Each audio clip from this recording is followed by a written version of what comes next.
Anong ginawa ni Inday sa confidential funds? Ginastos in 11 days sa maling pamamaraan. Iniimbestigahan nga po ng Congress.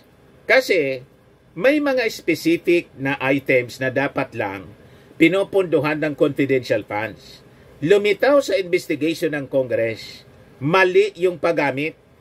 Kaya nga dinisallow ng COA. Kasalanan ba yun ng ating Pangulong Bongbong Marcos? Sinabihan ba siya na ito yung confidential funds? Gamitin mo sa kung anong gusto mo?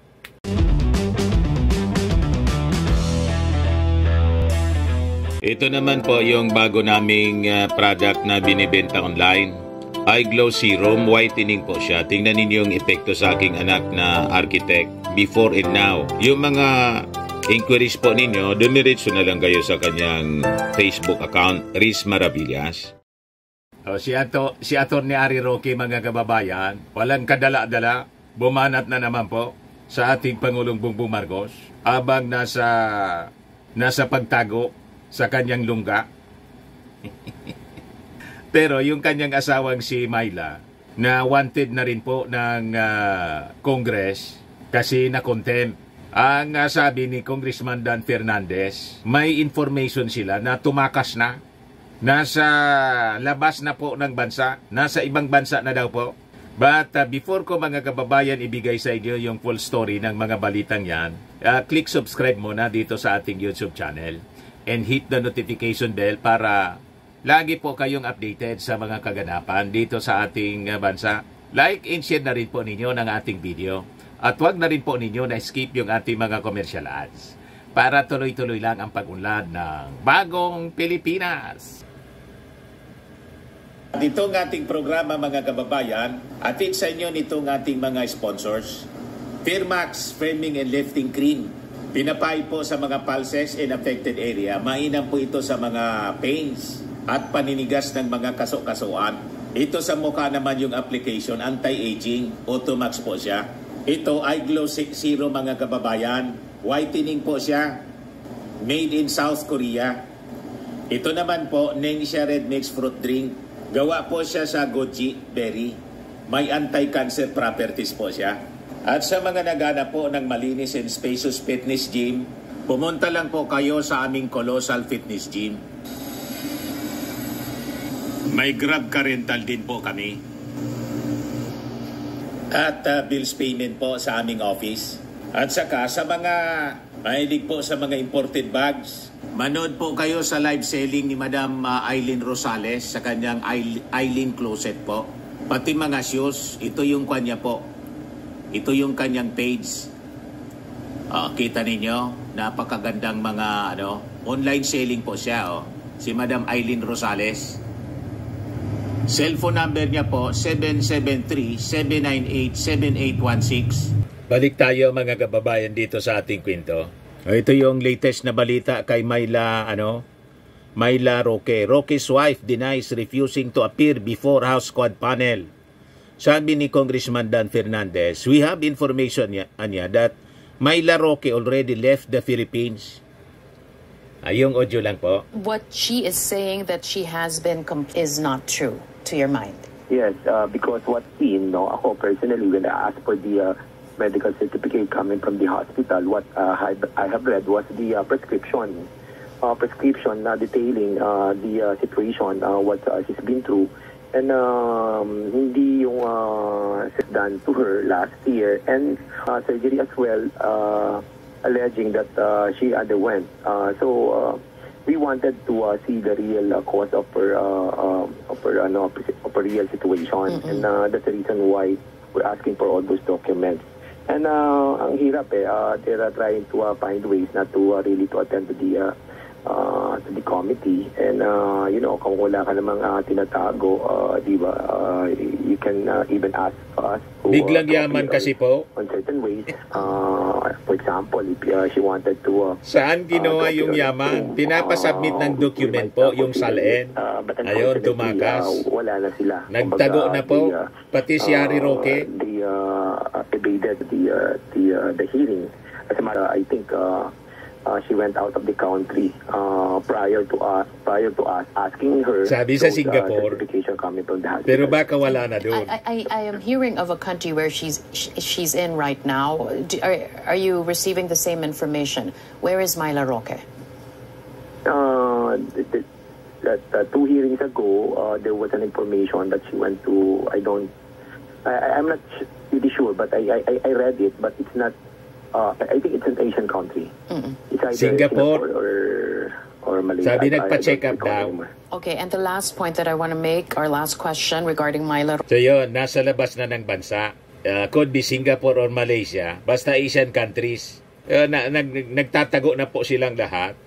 Sabi ni Dan Fernandez, tama yung sinasabi niya, kung wala man anya silang itinatago, bakit umiiwas sila? Yan ang mga palusot po ng kampo ng mga Duterte. Takot sila mga kababayan harapin yung mga issue na kinakaharap po nila, yung mga problemang pinasok nila, lalo dito sa issue ng Pogo, sa mga Duterte, yung issue ng AGK. War on drugs. Dito naman po, kay Harry Roque, yung issue sa Pogo.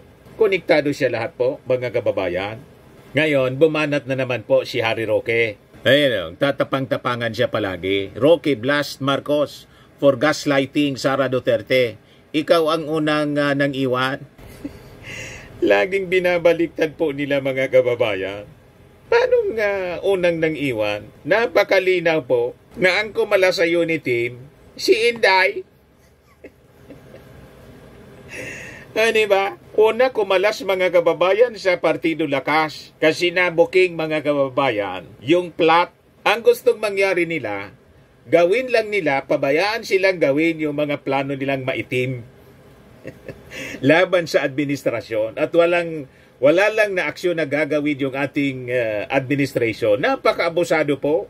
Napakalinaw. Saan nagmula yung pagkawasak ng unit team? Nagsimula po doon sa pag-ambisyon ng kampo nila sa pamamagitan po ni GMA. Trinay mga kababayan na ikudita si Martin Romualdez. Hindi po papayag yung ating Pangulo na mawala si Martin Romualdez. Sabi ko nga po, si Martin Romualdez is the knight in shining armor ng ating Pangulo. Pinsan po Bakit inilagay po? Para, mga kababayan, unang-una, yung agenda ng administrasyon mabilis na maipasa sa Congress. Pangalawa, proteksyon ng ating Pangulo sa anumang attempt na itulad kay Erap Estrada na inimpeach po, mga kababayan. Remember, Vice President noon, mga kababayan, si GMA. Ano nangyari? Nang ma-impeach si Erap as successor to the President, umupong presidente si GMA. Yon, mga kababayan, din ang magiging kalalabasan kasi sa unit team, President Marcos, Vice President Inday. So ang proteksyon, mga kababayan, sa anumang attempt for a possible impeachment, si Martin Romualdez, hindi papayag po si Martin. Hindi papayag po yung ating Pangulong mawala si Martin.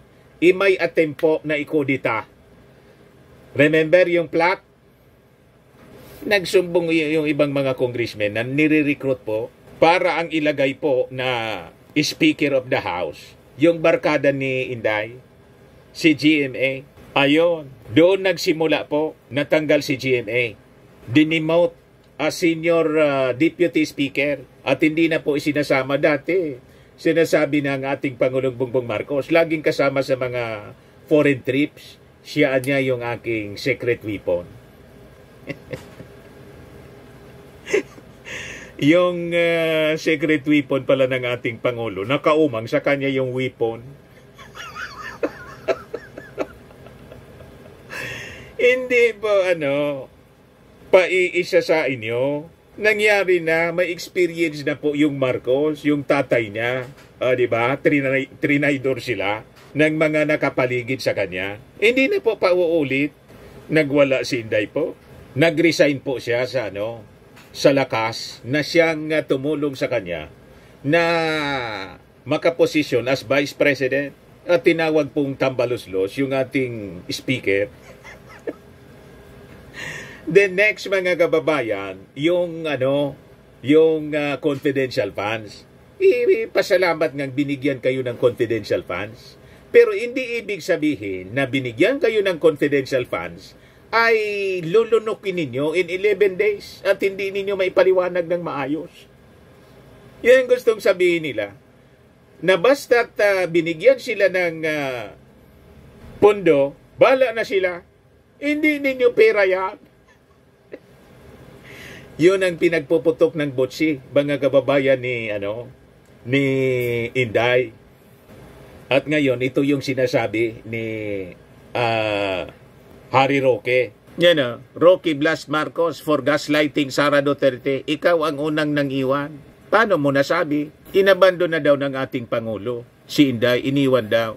Basahin natin. Sabi diyan, former presidential spokesperson Harry Roque has called out President Ferdinand Marcos Jr. saying he has the first to ditch his supposed ally, Vice President Sara Duterte. According to Roque, real friends are supposed to stick it out through thick and thin, not bail when things get messy. So ang ibig ninyong sabihin, gayahin ng ating Pangulong Bongbong Marcos ang ginagawa ni Digong. Hindi man po maaari.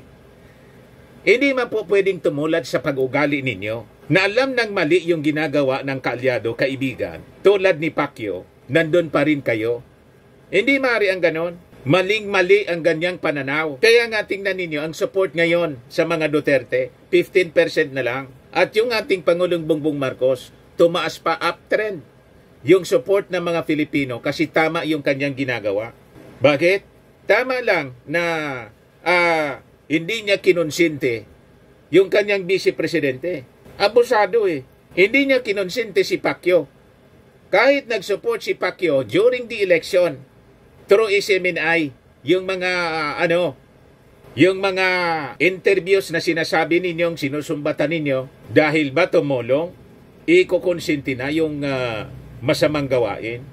Hindi pa pwede yung ganon. Imagine si Inday, pagkatapos si Digong, imbis tumulong sa pagkumbinsi kay Pacquiao na sumurrender, sabi ni Inday, nang tanungin kung nasaan si Pacquiao, nasa langit na niya siguro. Sabi ni Digong, ako alam ko kung nasaan si Pastor, pero secret.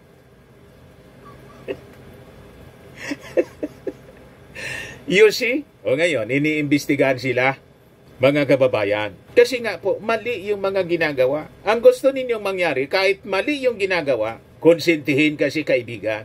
Yan po ang hindi maaari sa Marcos administration. Kaya nga, tingnan ninyo, abogado niya mismo, si Vic Rodriguez, ginawa niyang executive secretary. Ano nangyari? May abuso, pero hindi niya kininto ng ating Pangulong Bongbong Marcos. Anong ginawa niya? Dinemote na lang niya. Hindi man niya nga tinanggal. Nag-resign na lang po si Vic Rodriguez kasi napahiya. O ngayon, kung ano-ano na po ang ginagawang paninira sa ating Pangulo, umanib na sa mga Duterte. Bahala kayo sa buhay ninyo. But the President will continue serving the Filipino people kasi ang mga mamamayang Pilipino ang bumoto sa kanya. Kumbaga kung kayo sumuporta, ilan man lang yung boto ninyo. Tama po? May pananagutan yung ating Pangulong Bongbong Marcos sa ating mga mamamayan. Hindi pwede na dahil sa kaibigan, gumawa ng masama, pagtatakpan. Hindi nga nagsasalita yung ating Pangulo. You see? Sino yung nasalita ng salita? Di ba kayo? At saka si Inday? Tapos sasabihin ninyo, ang unang nang iwan yung ating Pangulo. Paano mo nasabi? Sino ba yung nauna na gumawa ng kabalbalan? O di ba yung kampo ni Inday? At kanyang buong pamilya. Tinatawag-tawag yung ating Pangulo. Bangag, may adik tayong Pangulo. Asa pa kayo na itatrato kayong mabuti. Pero tingnan ninyo, civil pa rin yung pagtrato sa inyo ng ating Pangulong Bongbong Marcos. Pero si Mrs. Lisa Marcos hindi na nakatiis, nagpa-interview kay Katonying. So tama lang yon.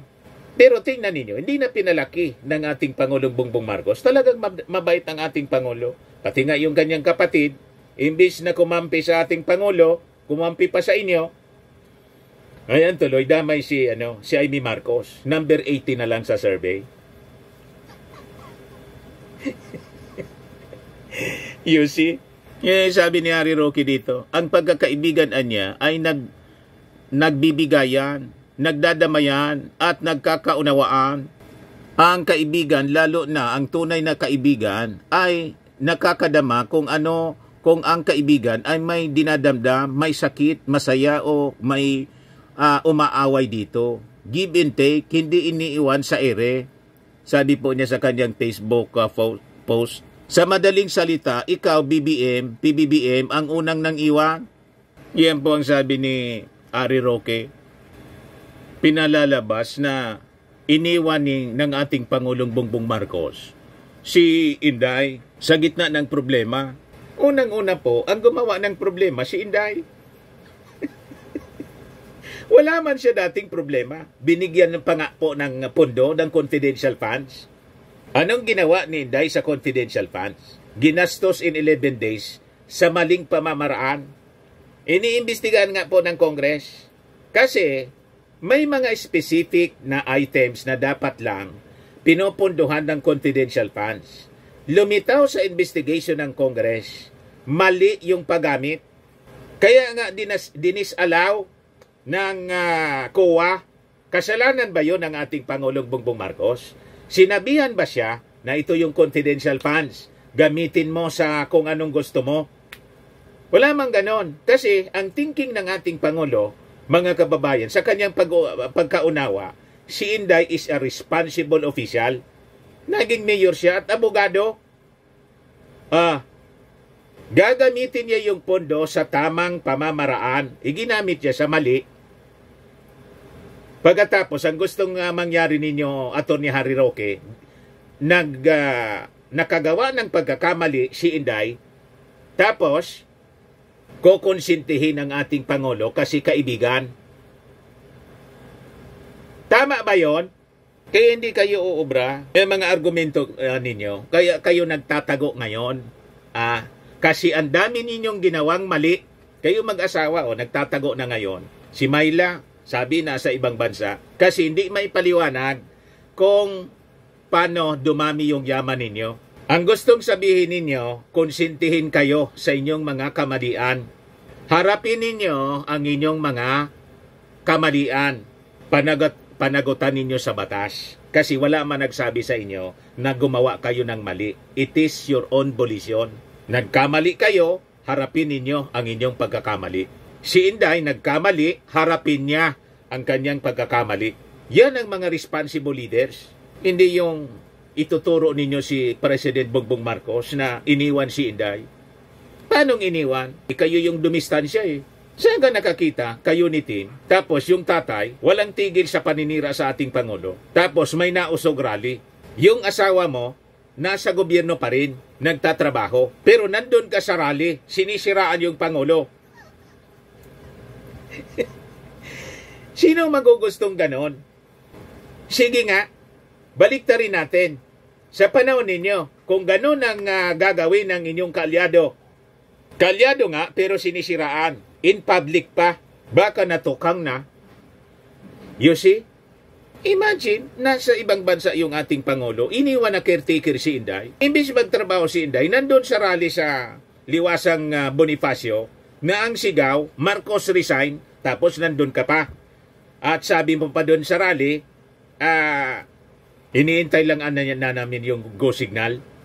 Kung kailangan na namin anyang sumugod sa Palasyo Malacanang. Imagine that na pang-aaboso ninyo, harap-harapan na pang-iinsulto ninyo sa ating Pangulong Bongbong Marcos. Kasi na-underestimate ninyo. Ang tingin ninyo sa ating Pangulo, mabait, at hindi kaya kayong harapin. Doon kayo nagkamali o ngayon, ano nangyari sa inyo? O di ba? Parang na umihip kayo sa lusong. Di ba? Tawag dito sa amin, naghayop sa lubang. Umihip sa lusong. Yung bayuhan po, pag umihip ka doon, mapupuwing ka kasi bumubuelta yung mga tawag dito, yung mga alikabok na nasa loob ng lusong. Yun ang ginawa ninyo sa inyong sarili. You are actually hurting yourself. Yourselves. Ang mga problema na inyong kinakaharap, including Inday, ang may gawa kayo mismo. Si Digong ang gumawa ng problema niya siya mismo. Si Bato, si Bongo, kayo lahat, ang gumawa ng problema ninyo, kayo. Huwag ninyong itinuturo yung ibang tao. Tapos sasabihin ninyo sa ating Pangulo, si Pangulong Bongbong, iniwan si Inday. Si Inday yung umalis. Hindi nga siya, sinibak. Sinibak ni Inday yung sarili niya. Nag-resign siya eh. Nag-resign sa partido. Sa lakas, tinawag yung kaalyado na campaign manager niya, si Martin Romualdez, mga kababayan, na nagpanalo sa kanya, tinawag niyang tambalos-los. Ang tawag niyan, kayo yung walang utang na loob. Binabaliktad ninyo. Naging presidente si Digong dahil kay Amy Marcos. O tingnan ninyo si Amy Marcos. O diba? Sa kasi siksik sa inyo, number 18 na tuloy. Laglag na po sa Magic 12, baka matalo. Kasalanan niya yon. Sumama sa inyo eh. Yan sabi rito ni Harry Roque. The president's pronouncement that maybe he was deceived because the vice president thinks that they are not friends is plain and simple gaslighting. Tahimik ang palasyo nang pumutok ang issue ng confidential funds ng Office of the Vice President na ang nagbigay ay ang Pangulo at nanggaling sa Pangulo. Maraming issue magmula noon ay hinayaan lang ng pinsan ni PBBM na wasiwasin si BP Sara. So ang ibig sabihin po ninyo, pagsabihan ng ating Pangulo si Martin na wag wasiwasin si Inday Sara habang siya matagal nang winasiwas ni Inday. Matagal nang pinagtatawag ninyong tambaloslos at hindi nga nagre-react ng nagpapalabas ng masasamang salita. Sabi ni Martin Romualdez, we are still friends niya. You see? At yung maling paggamit ng confidential funds, hindi man yun kasalanan ni Martin. Ni kasalanan ng ating Pangulong Bongbong. Pasalamat si Inday, binigyan siya ng confidential funds.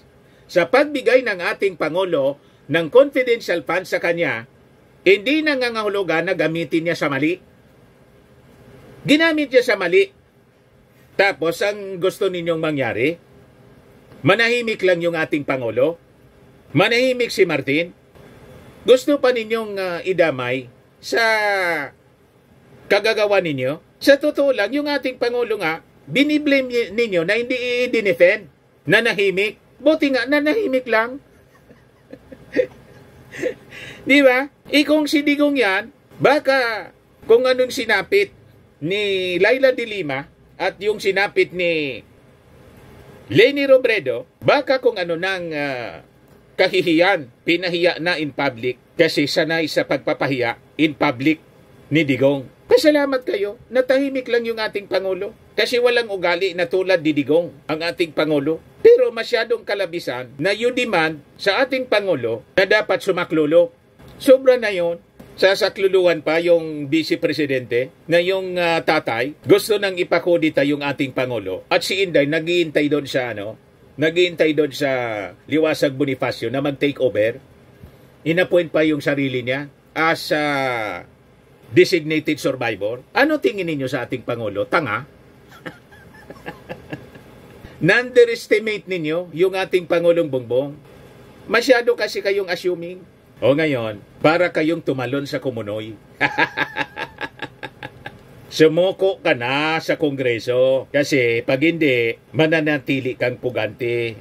Harry Roque, panagutan ninyo ang inyong mga pinagagawang kabulastugan, including Inday. Hindi kayo tatantanan ng Congress.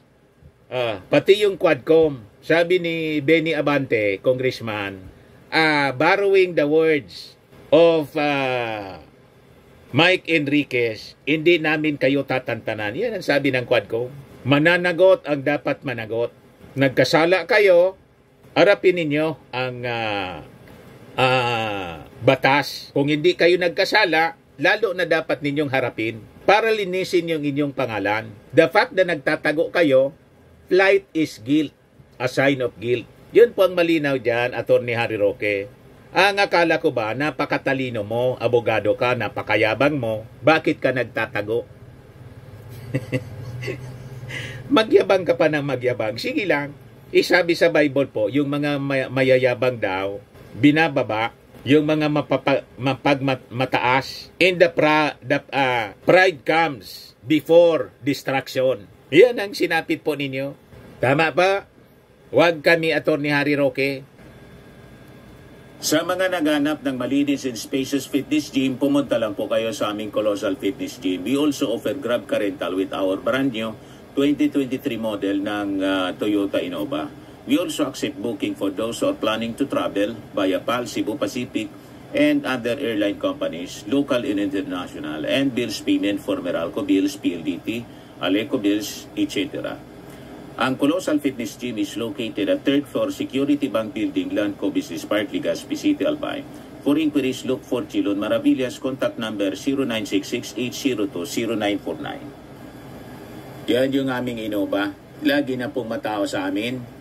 Pati mga foreigners po, tingnan ninyo. Mga British tourists sila. Ang lalaki ng katawan na, mga kababayan, nag-gym sa amin. Ito naman po, Indian National. Ito mga mga European sila. Ito naman yung bago naming product na binibenta online, Eye Glow Serum. Whitening po siya galing sa South Korea. Tingnan ninyo yung epekto sa aking anak na architect entrepreneur, Riz Maravillas. For inquiries, look for Riz Maravillas on FB.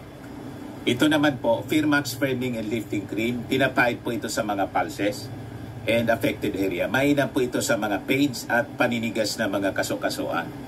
Ito po, Automax Radiant Serum. Sa mukha naman yung application. Anti-aging po siya. You will look 10 years younger than your age. Sa mga cancer patients naman po, baka lang gusto ninyo itong itry. Nengxia Red Mix Fruit Drink. Hindi man po siya gamot, food supplement siya. Kaya lang, gawa siya mga kababayan sa goji berry. Yung goji berry may anti-cancer properties. Yung mga inquiries ninyo, dumiretso na lang kayo sa aming messenger sa Facebook para masagot namin agad. Ayos po, ako po si Dante Maravillas. Bye-bye. God bless.